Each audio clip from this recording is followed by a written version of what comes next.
All right, so to make this exponent positive, let's recognize that every number or expression can be written in terms of a fraction. So what we're going to do is we're going to send the x variable into the denominator, and then that'll leave us with -3 over x to the third power.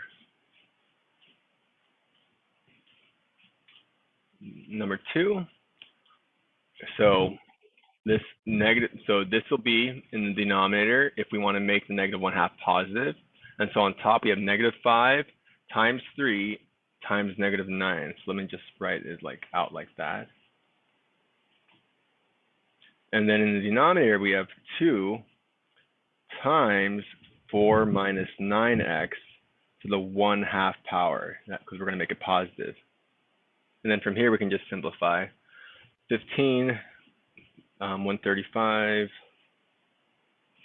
over 2 times 4 minus 9x to the 1/2 power.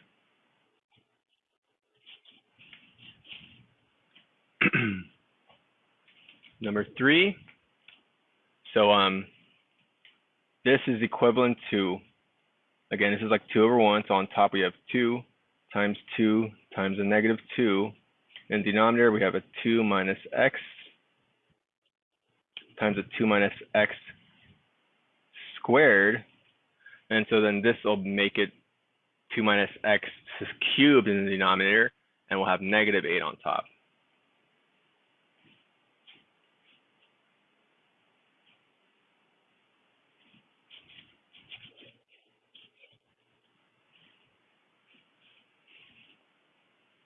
And number 4, we got an exponent on the outside of this group, so let's call this property where we have x to the a all to the b, that'll be equal to x to the a times b. But let's make sure we distribute that 3/4 to each exponent. So it's like, think of the 16 as being to the 1 power and the y as being to the 1 power. So I'm use my pencil actually. So it's like 3/4 times that 1, 3/4 times that 2, 3/4 times that 1. So you get 16th to the 3/4 power times x to the 6/4 power times y to the 3/4 power. Now, 16 to the 3/4, let's break this up and let's take the 1/4 or the 4th root of 16, and this will be the same as the 4th root or 2 cubed. So the 4th root of 16 is 2. So we can rewrite that first part as 2 to the 3. And let's just simplify that. X to the 3/2 times y to the 3/4. And 2 to the 3rd power is 8. So we get 8 times x to the 3/2 times y to the 3/4. To kind of clear this up a little more, let's think of that 16 to the 3/4. That's like the same as having like 16th to the 1/4 all to the 3rd power. It's like kind of going backwards if we wanted to, because if we did this, it would be 16 to the 3/4. So what I did is I took the 4th root of 16. So what number to the 4th power gives you 16? That'll be 2, because 2, 4, 8, 16. So then it becomes 2 to the 3rd. And that's how we get 8. Right here, we just got to rewrite this and recognize the square root of an expression is the same as the expression to the 1/2 power. And this will go into the denominator. So what we'll have on top is negative sine of x to the 1/2. Now put the sign or the x into like a double parentheses or single parentheses, because the way we denote trig functions is a little different than the rest, and you'll encounter that, and I'll talk more about that as we go through, but just kind of keep that in mind. And then the x and the 2 will be in the denominator, so we'll have 2 times x to the 1/2. That'll be our answer.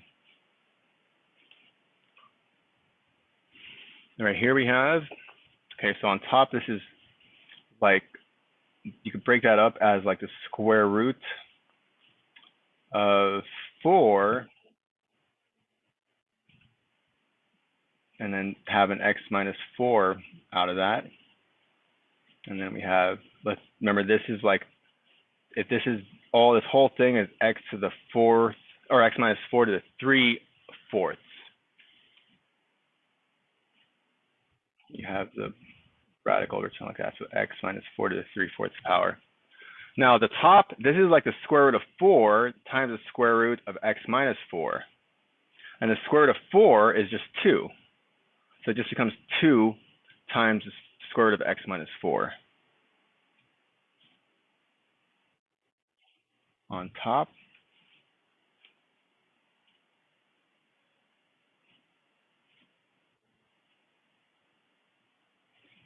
Now again, a square root, this is the same as like x minus 4 to the 1/2 power.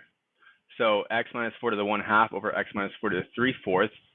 So what we're going to have is x minus 4 to the 1/4 in left in the denominator. So this will become 2 over x minus 4 to the 1/4. And this comes from the property if we have like x over x to the a over x to the b, if they both, there's the same base in both the numerator and denominator, this simply becomes x to the a minus b. So what we have is x to the, so we have like 1/2 minus 3/4, which should give you negative 1/4 on top. So we bring it to the bottom and get the 1/4 to make it positive in the denominator. Okay, last couple ones. Okay, so let's break this into a couple parts so we don't confuse ourselves. So let's just flip this. So we'll have a negative 4 on the top. And to make this positive, the 2 of x plus 1 goes to the numerator, so the 4 times 2x plus 1 to the third, and a 2x minus 1 goes to the denominator, all cubed. Remember, this exponent is not applied to the negative 4. Now over here, let's just distribute this 2 across so we don't get tempted to, because a common mistake that drives a lot of math teachers crazy, students want to do that. They want to cross that off, and yeah, that's just wrong. Don't do that. Please don't do that. So let's distribute 2 times 2x, 2 times 1, so 4x plus 2 minus a 4x plus a 2 over 2x plus 1 squared. And then see the 4x's cancel here, and then we just have 4 on top. So what we have is 4 left here times that negative 4, so we'll have a negative 16 times that 2x plus 1 cubed in our numerator. In our denominator, we'll have the 2x minus 1 cubed still, and that's 2x plus 1 squared over there. Now, since we have the same group in both here in the denominator, we can power it down. So it's essentially 2x plus 1 to the third, 3 minus 2 power, or 2x plus 1 all to the 1 on top. And so what we have left is negative 16. We just times 2x plus 1 to the 1, you don't have to write the 1, over 2x minus 1 cubed.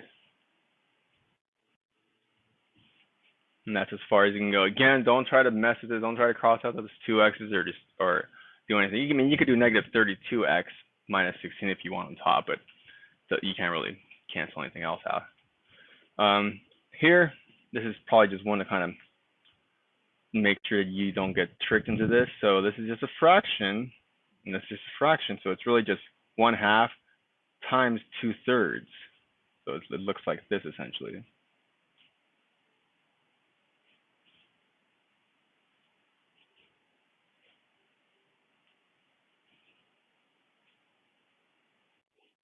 We'll worry about this next. So those 2's cancel, so it becomes 1/3 times 2x plus 5 to negative 3/2. So we just have the 1 on top, 3 in the denominator.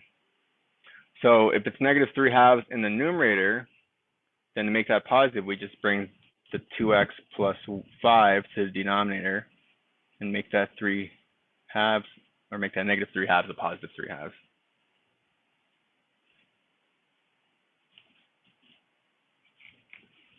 All right, the last one, again, this is just one to kind of confuse you, trying to see if it can trick you.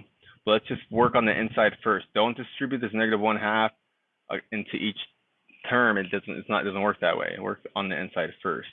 So this is just going to be 1 over x, or 1 over x to negative 2 is just like x squared over 1, you could say, or just x squared, plus 4 times x to the 1 times y to the 1, and it's just over 1 again. If you want to look at it that way, you don't have to write it over 1 if you don't want to, plus a y squared over 1 again. All this is to the negative 1/2 power. Now, if we look at this, these ones don't matter. Like, it's just, again, just kind of I'm just doing that to make it clear that every number can be written as a fraction, and always want to keep that in mind. But it's essentially just this, x squared plus 4xy plus y squared to the negative 1/2 power. So all these terms are in the numerator of this group in here.